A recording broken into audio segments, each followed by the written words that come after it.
You're listening to the Trading Bear Podcast. This is episode 45, The Daily Show.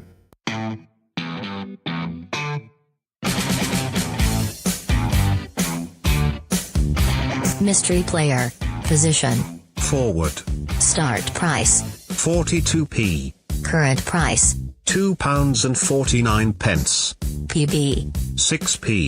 MB. 0. Dividend yield. 2.4%.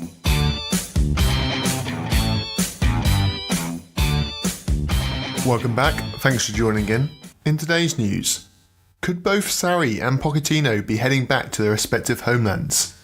Sarri had been linked with replacing Ranieri at Italian club Roma after the capital club were forced to remove their interest from Antonio Conte after he removed himself from running, reports The Telegraph. Sarri has had well-documented problems applying his footballing style and philosophy in the English league, and a return back to Serie A wouldn't be a great surprise. Unlike the fact of Pochettino leaving Spurs. Pochettino was originally asked what it would mean for Spurs to win the Champions League, to which he replied, "It would be a miracle, a dream that would not be repeatable. To win in these circumstances this season, maybe I need to think about maybe doing something different in the future." He was asked to clarify if this meant leaving Tottenham if he won the Champions League this year, to which he replied, "It's not a joke. Winning the Champions League? It should be fantastic, no? Close the 5-year chapter and go home." Interesting quotes indeed then there. Elsewhere, two players seemingly not on the move this summer are two recent transfer favourites, Insigne and Dybala.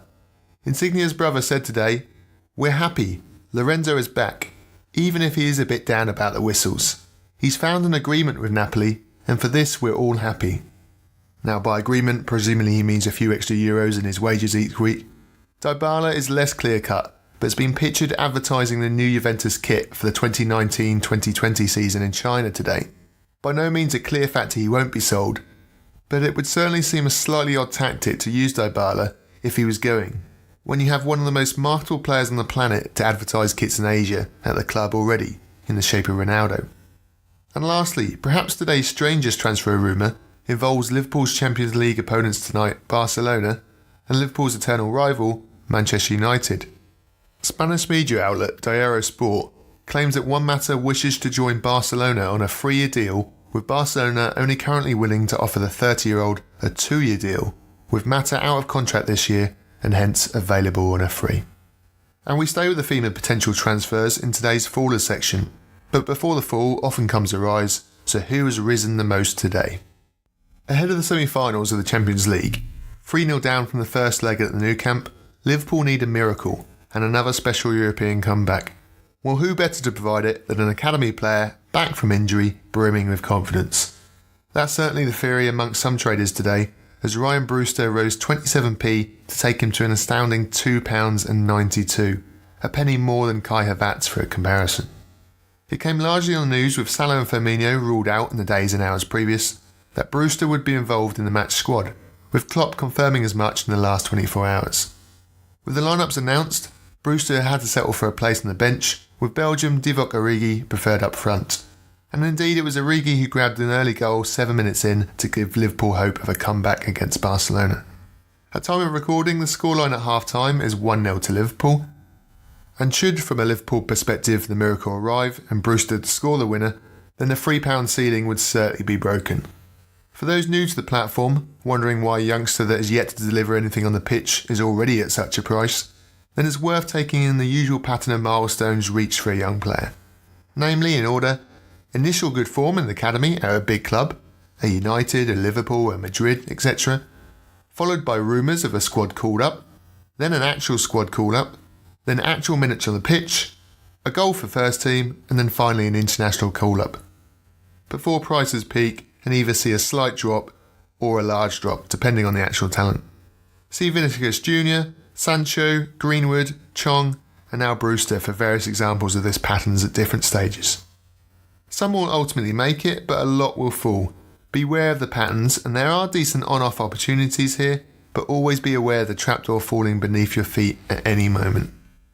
And it's that falling through the trapdoor feeling that has so far dominated the early summer transfer trading.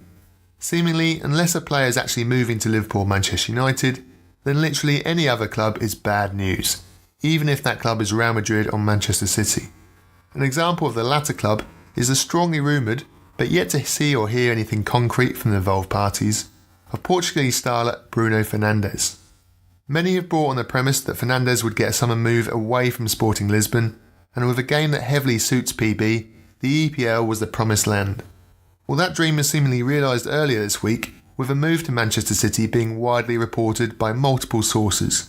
Usually a good indication that there's some truth to rumour, and not just to sell copies or gain clicks. So why then has Fernandes dropped 22p to now sit at £2.02? Well, apparently it's the wrong Manchester for many traders. And while a move to United would certainly have greater appeal MB-wise, a move to City is by far from the worst outcome. With an ageing David Silva and Fernandinho, with a seemingly ever-increasingly injury-prone Kevin De Bruyne, there's a great opportunity for someone to stake a starting spot in midfield for the side from the blue half of Manchester. Now, there's no doubting Fernandes' ability to rack up PB, and right now he may well prove to be as good as entry point as ever, should you wish to get involved. We go into this episode's prospect player now, a player who I feel could do well in the near future and attract buys. For this episode, we go into the French city named after St. Stephen, and it's the green and white colours of St. Etienne. Etienne deriving from the Greek Stephanos. So in the town of St. Stephen, we find an attacking midfield playmaker who's had spells with Montpellier, Newcastle, Marseille, and now of course St. Etienne. It's 29-year-old Remy Cabella. Both Cabella's team and Cabella himself are in good form of late, with St. Etienne winning 6 out of the last 7, drawing the other, in their quest for European football next year. The Green and Whites currently lying in 4th spot, the final European spot in Ligue 1, with a healthy 7-point gap to Montpellier with just 3 games remaining. Now Cabella has scored and assisted at the weekend, returning 6p dividends per share, and has a Friday night single match day coming up this Friday, coincidentally against Montpellier, with St. Etienne having home advantage.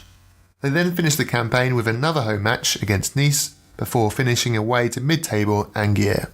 Cabella has scored 8 in 32 this campaign, with a further 4 assists, and with an average PB score of 109, this makes Cabella an attractive proposition to win PB on Friday.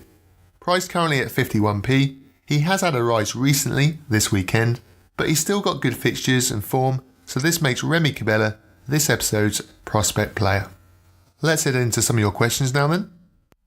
This episode's first question comes via email, with Finlolly writing, "You've recently spoke a lot on the show about the advantages of holding MB players over the summer, but I was wondering how many MB players is ideal to hold over the summer.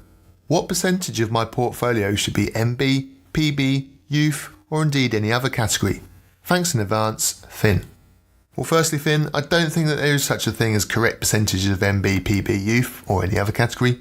Figures like 30% MB, 40% PB, 20% IBD, and 10% youth, for example, might act as a good guide for some traders, but would be way out for others who focus on quick cap-hack moves, for example, who would favour a heavy youth and IBD percent focus, and much less PB.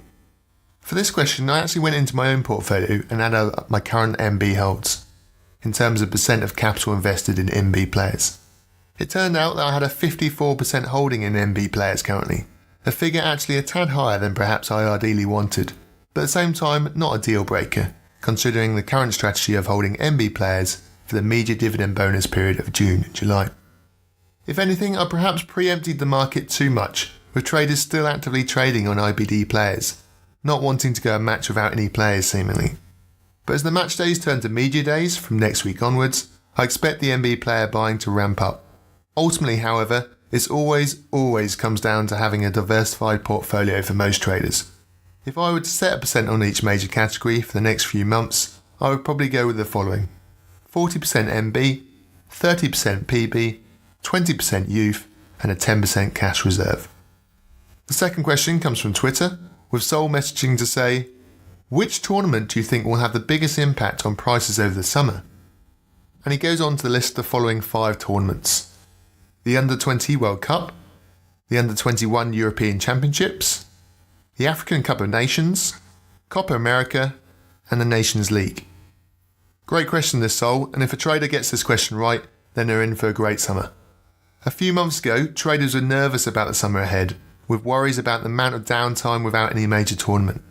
Fast forward a few months, We're trying to dissect 5 different tournaments and the effect they will have on the market. I'll answer the question straight on and list the tournaments in order of importance on players' prices. All of which is my opinion, don't forget. Let me know yours on Twitter @TradingBear1 or TradingBear on Index Gain. So here's the list from most important to least important. Nations League, Under-21 European, Under-20 World Cup, African Cup of Nations, and then the COPA. So why Nations League first? Well, firstly, with England being amongst the 4 teams, the MB it will generate for 2 weeks or so will be huge, especially if an English flair player like Sancho or Sterling grabs the tournament by the horns. It also involves other MB heavy hitters such as Ronaldo, Virgil van Dijk and Kane should he recover in time. Next is the Under-21.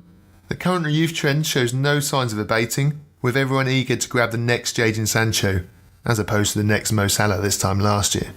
England are also involved in this, with a good showing sure to get the rocket emojis out in force.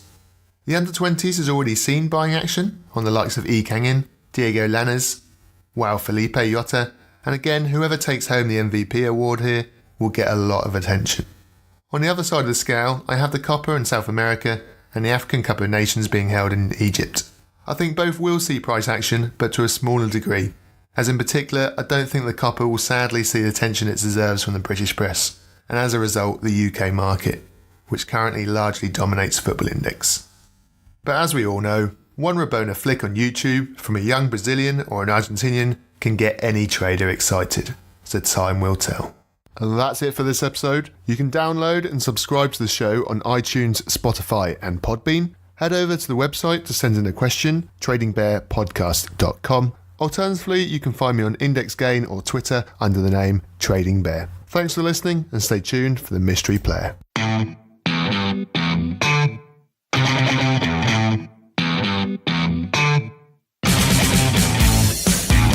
Mystery player. Position. Forward. Start price. 42p. Current price. £2.49. PB. 6p. MB. 0. Dividend yield. 2.4%. Trading Bear. Today's mystery player was Frankfurt striker, Luka Jovic.